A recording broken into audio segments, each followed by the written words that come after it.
क्या लग रहा है आपको, पुतिन के दिमाग में अभी क्या चल रहा है? 1 महीना हो गया है, कामयाबी नहीं मिली है यूक्रेन पर कब्जे के लिए।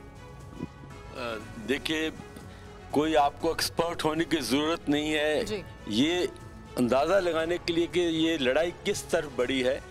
ये लड़ाई जो है ये बिल्कुल एक स्टेलमेट हो गई है, क्योंकि इसमें पुतिन साहब की कोई जीत के कोई भी संकेत नजर नहीं आ रहे और उनकी जो मजबूरी है, उनकी चिंता बढ़ती जा रही है।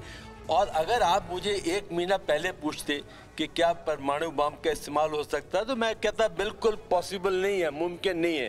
पर आज 30 दिन बाद या 31 दिन बाद मैं उस विश्वास से आपको नहीं कह सकता हूं कि जिस प्रकार हालात बदल रहे हैं उस पर कुछ भी हो सकता है, क्योंकि 1 महीना पहले किसी ने नहीं सोचा था कि पुतिन साहब हमला भी करेंगे। जी, और एक नई तारीख भी दी गई है, 9 मई की तारीख दी गई है। अभी देखो 1 महीना हो गया है, कोई जीत के आसार नहीं आ रहे हैं। अब मुझे नहीं लगता कि अगले 6 हफ्ते ठीक है सर, आगे भी ये चर्चा जारी रखेंगे। एक बड़ी अपडेट आ रही है, वो पहले ले लेते हैं। अंकिता, आज इस वक्त की बड़ी खबर ही कर लेंगे। जंग के बीच रूस का यूक्रेन के खिलाफ बहुत बड़ा मूव देखने को मिल रहा है। 10 टैक्टिकल बटालियन यूक्रेन भेजने जाने की खबर अब सामने आ रही है। सीमित दायरे में भारी तबाही मचाने की तैयारी है। रूस लगातार देता रहा है न्यूक्लियर हमले की धमकी। तो देखिए, ये बड़ी खबर अब सामने आ रही है कि 10 टैक्टिकल बटालियन यूक्रेन भेजने की बात कह रहा है। सीमित दायरे में भारी तबाही मचाने की तैयारी है। तो खबर ये बहुत बड़ी है। अगर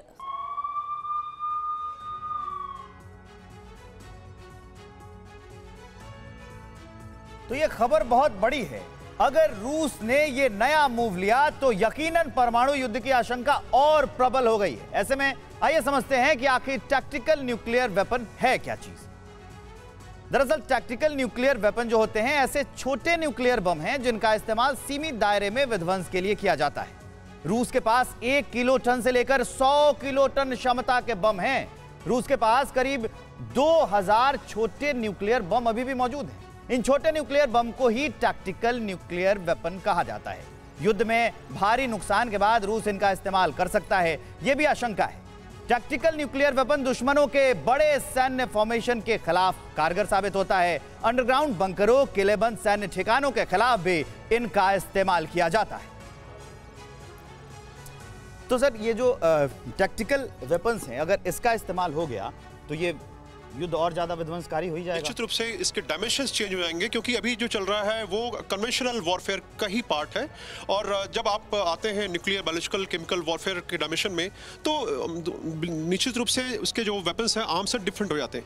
लेकिन देखिए, अभी क्या है, जो स्थितियां बन रही हैं, पुतिन थोड़ा दबाव में निश्चित रूप से है। 30 दिन का लंबा समय बीत चुका है और अभी भी किसी प्रकार से एक शहर पर पूर्णतः कब्जा खरसान को छोड़ के उनका भी नहीं हुआ है।